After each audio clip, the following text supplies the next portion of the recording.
अध्याय 1 कुरुक्षेत्र के युद्ध स्थल में सैन्य निरीक्षण।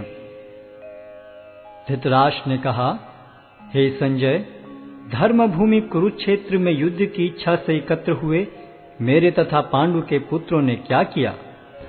संजय ने कहा, हे राजन, पांडु पुत्रों द्वारा सेना की व्यूह रचना देखकर राजा दुर्योधन अपने गुरु के पास गया और उसने ये शब्द कहे, हे आचार्य, पांडु पुत्रों की विशाल सेना को देखें, जिसे आपके बुद्धिमान शिष्य द्रुपद के पुत्र ने इतने कौशल से व्यवस्थित किया है। इस सेना में भीम तथा अर्जुन के समान युद्ध करने वाले अनेक वीर धनुर्धर हैं, यथा महारथी युयुधान, विराट तथा द्रुपद।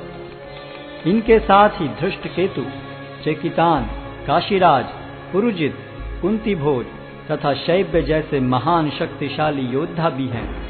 पराक्रमी युधामन्यु, अत्यंत शक्तिशाली उत्तमौजा, सुभद्रा का पुत्र तथा द्रौपदी के पुत्र, ये सभी महारथी हैं। किंतु हे ब्राह्मण श्रेष्ठ, आपकी सूचना के लिए मैं अपनी सेना के उन नायकों के विषय में बताना चाहूंगा जो मेरी सेना को संचालित करने में विशेष रूप से निपुण हैं। मेरी सेना में स्वयं आप, भीष्म, कर्ण, कृपाचार्य, अश्वत्थामा, विकर्ण तथा सोमदत्त का पुत्र भूरिश्रवा आदि हैं, जो युद्ध में सदैव विजयी रहे हैं। ऐसे अनेक वीर भी हैं जो मेरे लिए अपना जीवन त्याग करने के लिए उद्यत हैं। वे विविध प्रकार के हथियारों से सुसज्जित हैं और युद्ध विद्या में निपुण हैं। हमारी शक्ति अपरिमेय है और हम सब पितामह द्वारा भली भांति संरक्षित हैं, जबकि पांडवों की शक्ति भीम द्वारा भली भांति संरक्षित होकर भी सीमित है। अतएव सैन्य व्यूह में अपने अपने मोर्चों पर खड़े रहकर आप सभी भीष्म पितामह को पूरी पूरी सहायता दें। तब कुरुवंश के वयोवृद्ध परम प्रतापी एवं वृद्ध पितामह ने सिंह गर्जन की सी ध्वनि करने वाले अपने शंख को उच्च स्वर में बजाया, जिससे दुर्योधन को हर्ष हुआ।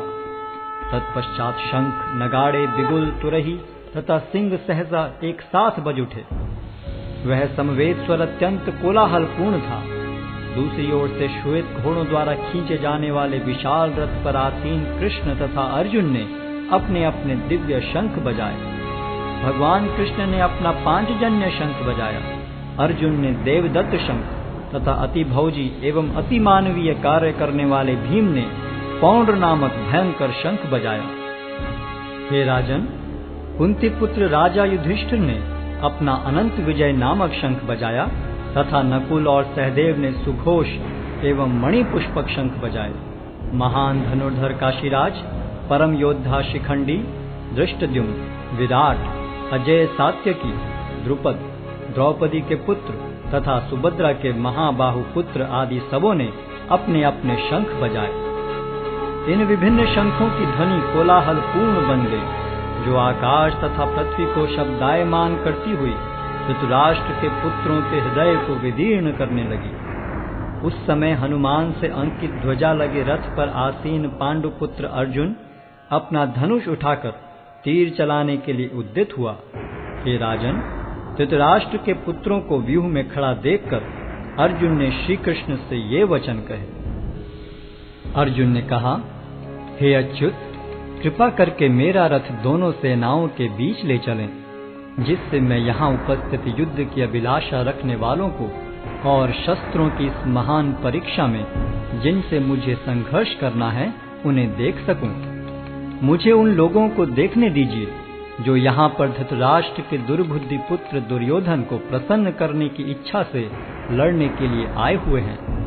संजय ने कहा, हे भरतवंशी, अर्जुन द्वारा इस प्रकार संबोधित किए जाने पर भगवान कृष्ण ने दोनों दलों के बीच में उस उत्तम रथ को लाकर खड़ा कर दिया। भीष्म, द्रोण तथा विश्व भर के अन्य समस्त राजाओं के सामने भगवान ने कहा कि हे पार्थ, यहाँ पर एकत्र सारे कुरुओं को देखो। अर्जुन ने वहां पर दोनों पक्षों की सेनाओं के मध्य में अपने चाचा ताऊओं, पितामहों, गुरुओं, मामाओं, भाइयों, पुत्रों, पौत्रों, मित्रों, ससुरों और शुभ चिंतकों को भी देखा। जब कुंती पुत्र अर्जुन ने मित्रों तथा संबंधियों की इन विभिन्न श्रेणियों को देखा तो वह करुणा से अभिभूत हो गया और इस प्रकार बोला। अर्जुन ने कहा, हे कृष्ण, इस प्रकार युद्ध की इच्छा रखने वाले अपने मित्रों तथा संबंधियों को अपने समक्ष उपस्थित देखकर मेरे शरीर के अंग कांप रहे हैं और मेरा मुख सूखा जा रहा है। मेरा सारा शरीर कांप रहा है, मेरे रोंगटे खड़े हो रहे हैं, मेरा गांडी धनुष मेरे हाथ से सरक रहा है और मेरी त्वचा जल रही है। मैं यहाँ अब और अधिक खड़ा रहने में असमर्थ हूँ। मैं अपने को भूल रहा हूँ और मेरा सिर चकरा रहा है। हे कृष्ण, मुझे तो केवल अमंगल के कारण दिख रहे हैं। हे कृष्ण, इस युद्ध में अपने ही स्वजनों का वध करने से न तो मुझे कोई अच्छाई दिखती है और न मैं उससे किसी प्रकार की विजय, राज्य या सुख की इच्छा रखता हूँ। हे गोविंद, हमें राज्य, सुख अथवा इस जीवन से क्या लाभ, क्योंकि जिन सारे लोगों के लिए हम उन्हें चाहते हैं वे ही इस युद्ध भूमि में खड़े हैं। हे मधुसूदन, जब गुरुजन, पितृगण, पुत्रगण, पितामह, मामा, ससुर, पौत्रगण, साले तथा अन्य सारे संबंधी अपना अपना धन एवं प्राण देने के लिए तत्पर हैं और मेरे समक्ष खड़े हैं, तो फिर मैं इन सब को क्यों मारना चाहूंगा, भले ही वे मुझे क्यों न मार डालें। हे जीवों के पालक, मैं इन सबों से लड़ने को तैयार नहीं, भले ही बदले में मुझे तीनों लोग क्यों न मिलते हों। इस पृथ्वी की तो बात ही छोड़ दें। भला धृतराष्ट्र के पुत्रों को मारकर हमें कौन सी प्रसन्नता मिलेगी। यदि हम ऐसे आतताइयों का वध करते हैं तो हम पर पाप चढ़ेगा। अतः यह उचित नहीं होगा कि हम धृतराष्ट्र के पुत्रों तथा उनके मित्रों का वध करें। हे लक्ष्मीपति कृष्ण, इससे हमें क्या लाभ होगा और अपने ही कुटुंबियों को मारकर हम किस प्रकार सुखी हो सकते हैं। हे जनार्दन, यद्यपि लोक से अभिभूत चित्त वाले ये लोग अपने परिवार को मारने या अपने मित्रों से द्रोह करने में कोई दोष नहीं देखते, किंतु हम लोग जो परिवार के विनष्ट करने में अपराध देख सकते हैं, ऐसे पाप कर्मों में क्यों प्रवृत्त हों। कुल का नाश होने पर सनातन कुल परंपरा नष्ट हो जाती है और इस तरह शेष कुल भी अधर्म में प्रवृत्त हो जाता है। हे कृष्ण, जब कुल में अधर्म प्रमुख हो जाता है तो कुल की स्त्रियां दूषित हो जाती हैं और स्त्रीत्व के पतन से हे वृष्णिवंशी अवांछित संतानें उत्पन्न होती हैं। अवांछित संतानों की वृद्धि से निश्चय ही परिवार के लिए तथा पारिवारिक परंपरा को विनष्ट करने वालों के लिए नारकीय जीवन उत्पन्न होता है। ऐसे पतित कुलों के पुरखे गिर जाते हैं, क्योंकि उन्हें जल तथा पिंडदान देने की क्रियाएं समाप्त हो जाती हैं।